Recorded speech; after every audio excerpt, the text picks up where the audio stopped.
with me Punesh Kumar Temre, and in today's class of design and analysis of algorithm we have to go for the topic matrix chain multiplication problem example.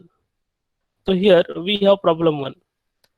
Find the optimal parenthesization for matrix chain multiplication using dynamic programming if product vector P is given as follows, and we have given product vector P as 2 3 4 3.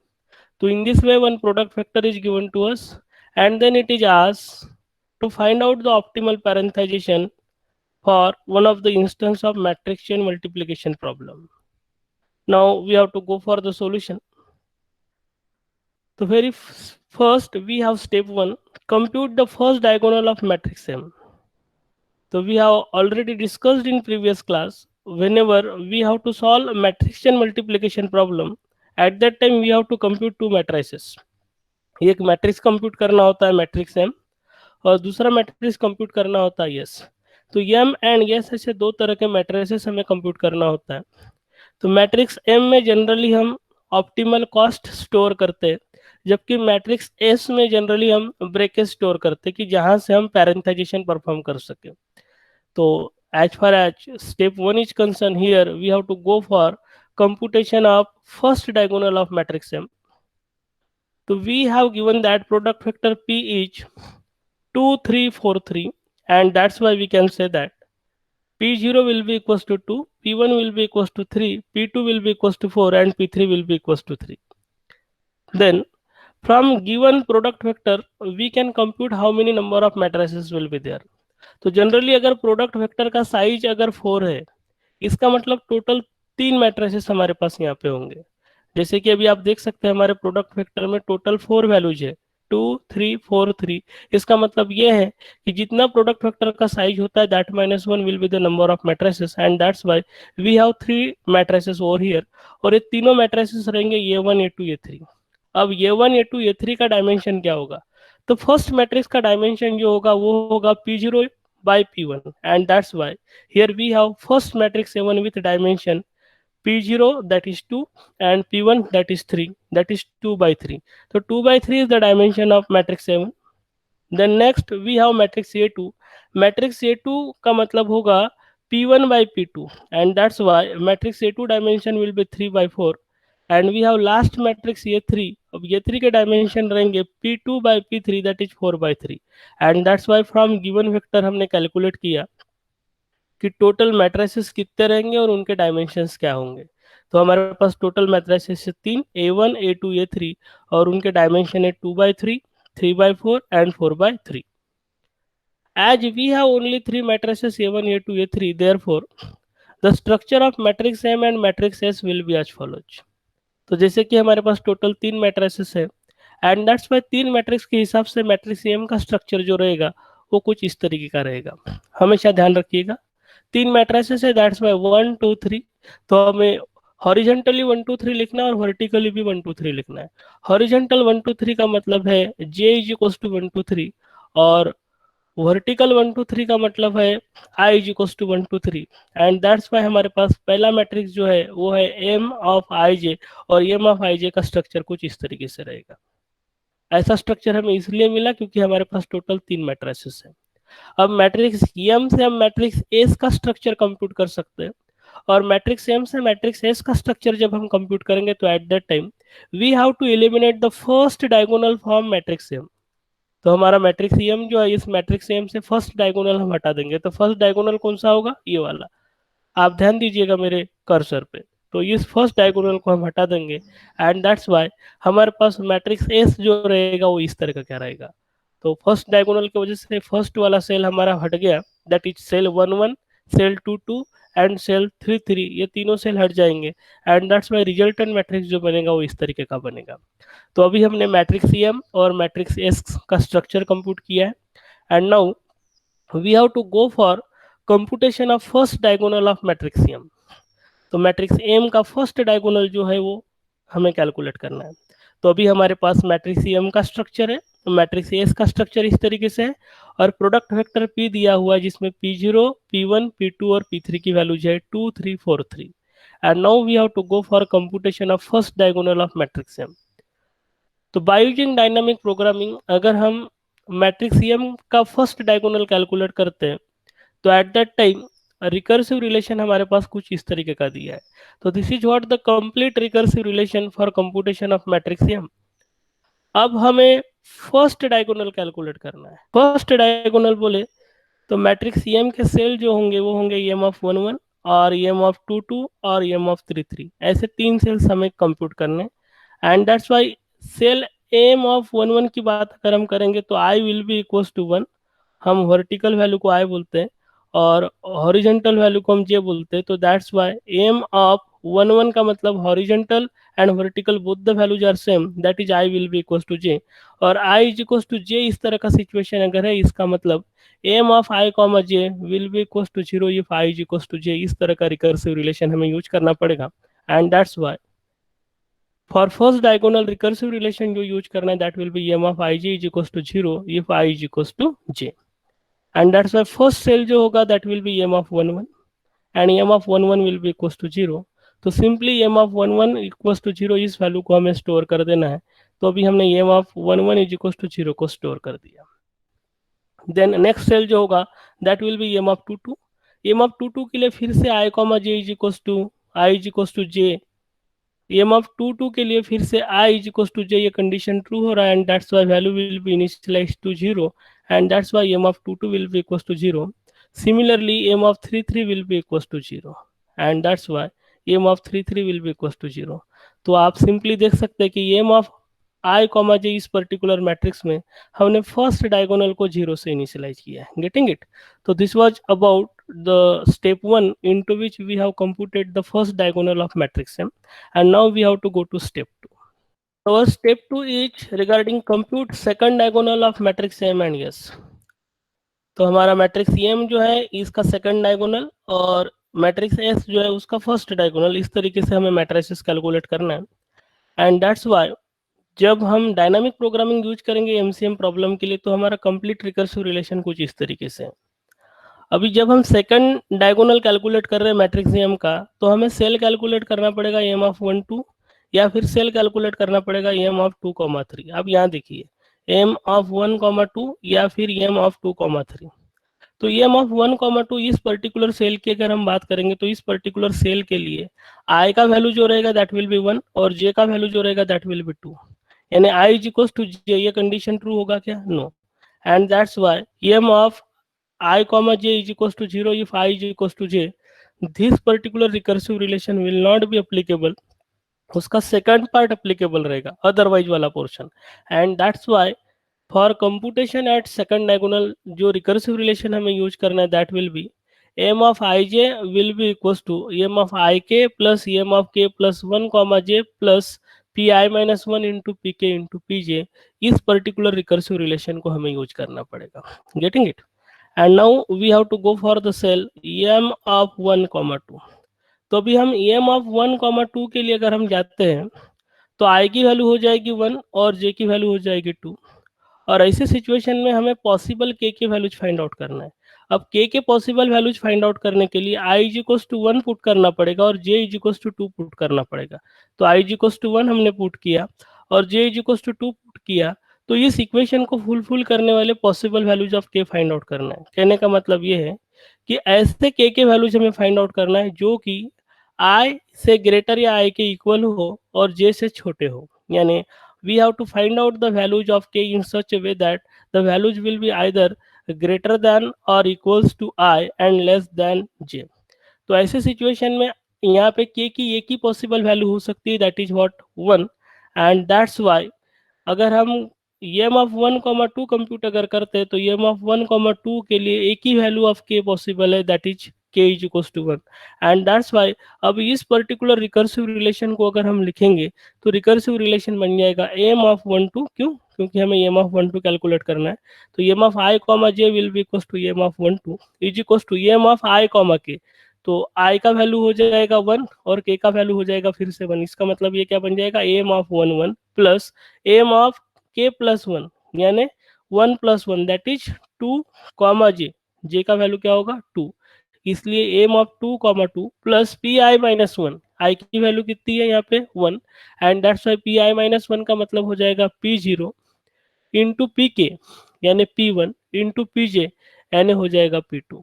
After substituting these values recursive relation अगर हम लिखते हैं for cell m of 1 comma 2, तो then it will become m of 1 2 is equals to m of 1 1 plus m of 2 comma 2 plus p0 into p1 into p2। अब m of 1 1 कितना है, तो आप देख सकते हैं m of 1 1 कितना है 0, m of 2 2 कितना है दैट इज 0, और p0 into p1 into p2, तो p0 आपका 2, p1 3 and p2 4, and that's Y ये वाली चीज बन जाएगी m of 1 2 is equal to 0 plus 0 into 2 into 3 into 4। इसको अगर हम सॉल्व करेंगे तो finally we are getting m of 1 2 is equals to 24 for k is equals to 1, and that's why अभी m of 1 comma 2 यानी m मैट्रिक्स में हमें 24 value को स्टोर करना है, तो हमने यहाँ पे 24 को स्टोर किया, और k is equals to 1 के लिए हमें वैल्यू मिला है, and that's why respective s i comma j यानी s ऑफ 1 2 में हमें k is equal to 1 store करना है, and that's why s of 1 2 will be equals to 1, और इस पर्टिकुलर वैल्यू को हमने s मैट्रिक्स में स्टोर किया। तो आप ध्यान दीजिएगा m ऑफ 1 कॉमा 2 24 हमने यहाँ पे स्टोर किया है, और s ऑफ 1 कॉमा 2 1 हमने यहाँ पे स्टोर किया है।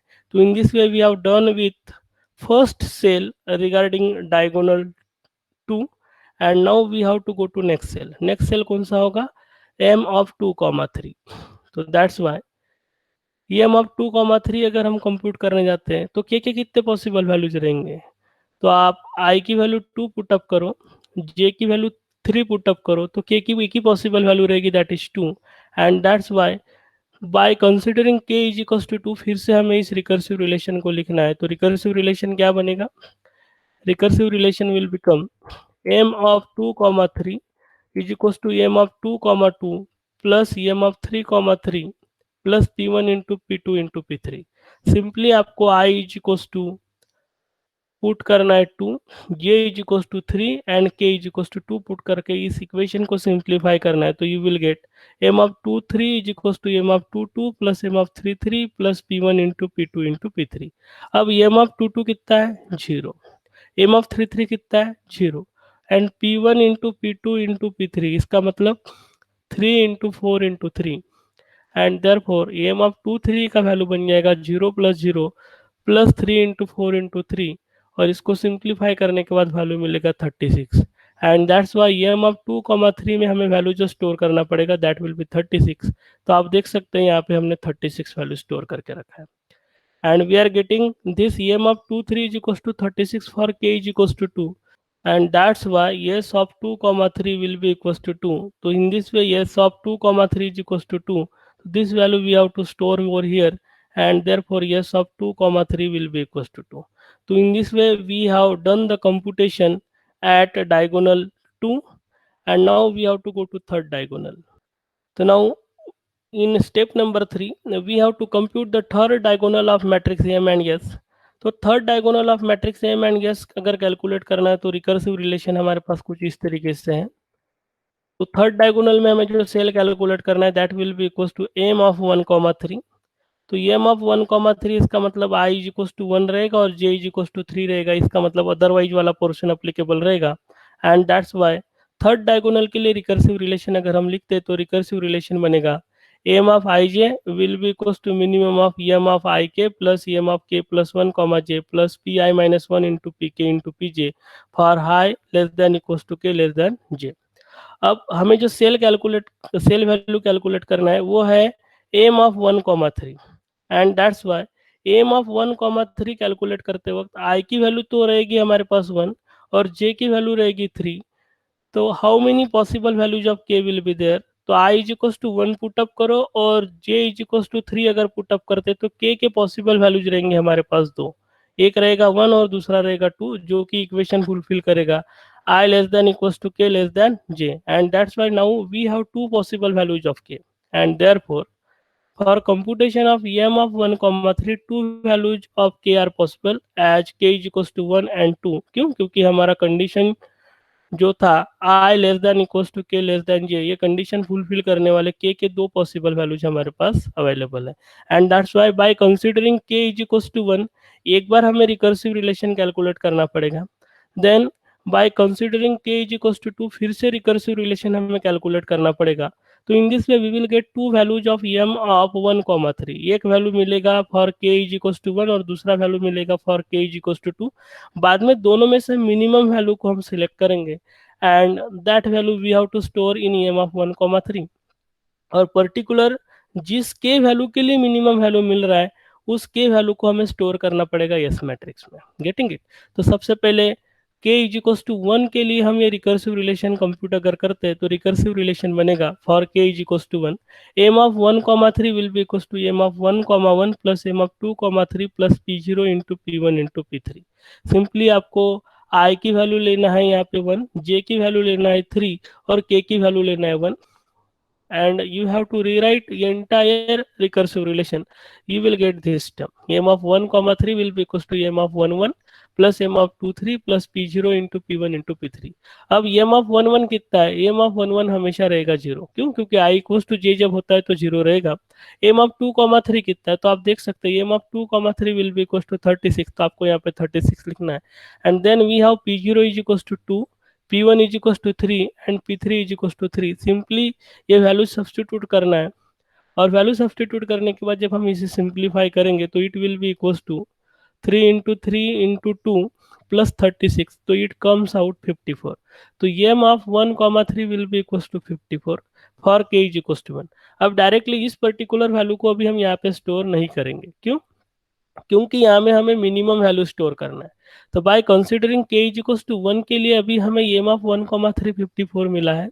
अभी हमें के इज इक्वल्स टू 2 कंसीडर करके फिर से सॉल्व करना है इस पर्टिकुलर रिकर्सिव रिलेशन को। And therefore we have when k is equals to 2 m of 1,3 will be equals to M of 1 2 plus M of 3 3 plus p0 into p2 into p3।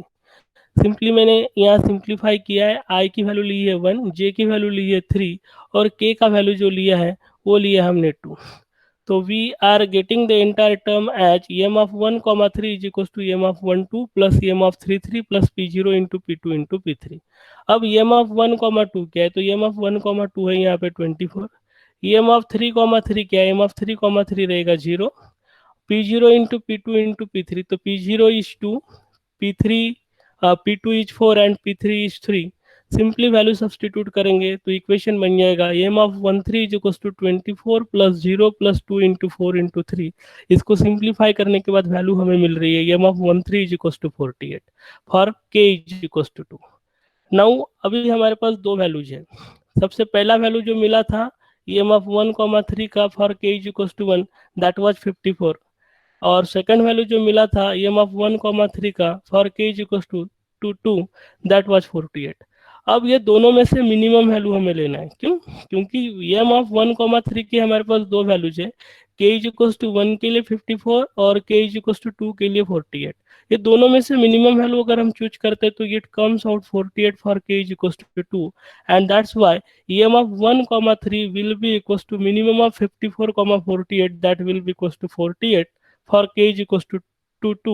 Therefore m of 13 में हम value जो store करेंगे that will be equal to 48। तो आप देख सकते हैं यहाँ पे 48 वैल्यू हमने स्टोर करके रखा है। और किस के वैल्यू के लिए वैल्यू मिनिमम मिला?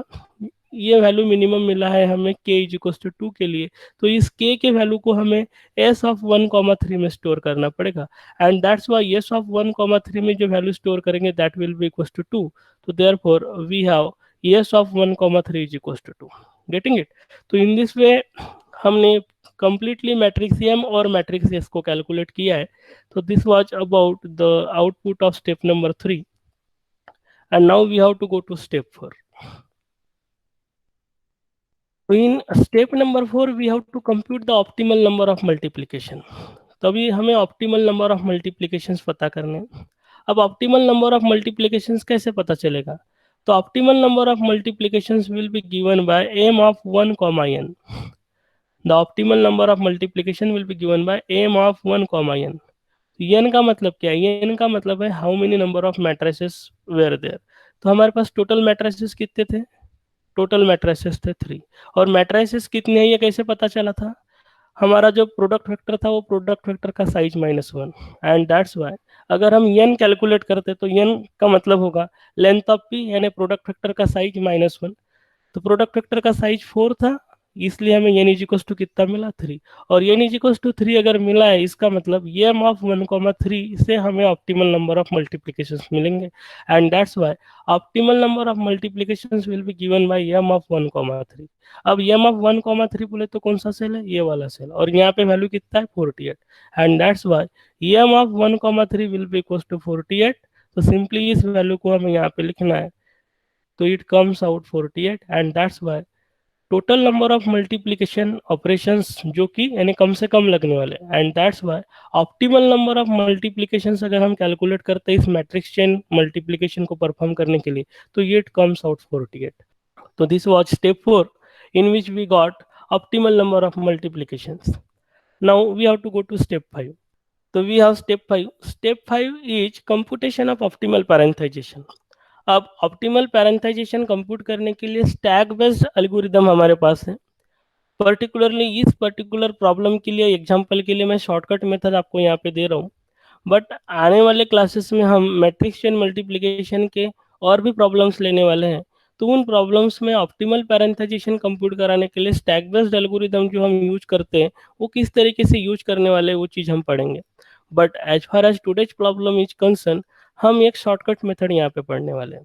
तो शॉर्टकट मेथड से ऑप्टिमल पैरेंथाइजेशन कैसे कैलकुलेट करेंगे that we have to learn over here. तो please listen, here we have total 3 मैट्रिसेस, हमारे पास टोटल 3 मैट्रिसेस दिए, तो कौन से मैट्रिसेस है वो A1 A2 A3, and therefore पहला पैरेंथाइजेशन जो रहेगा वो रहेगा A1 A2 A3। Getting it?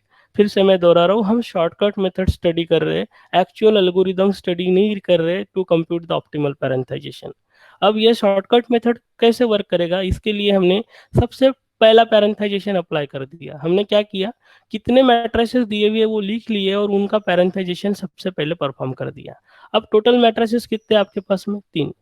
अब 3 मैट्रिसेस अगर आपके पास है तो यहाँ पे पॉसिबिलिटी क्या हो सकती है, एक तो ये आप A1 और A2 को सबसे पहले मल्टीप्लाई करो, या फिर A2 और A3 को सबसे पहले मल्टीप्लाई करो।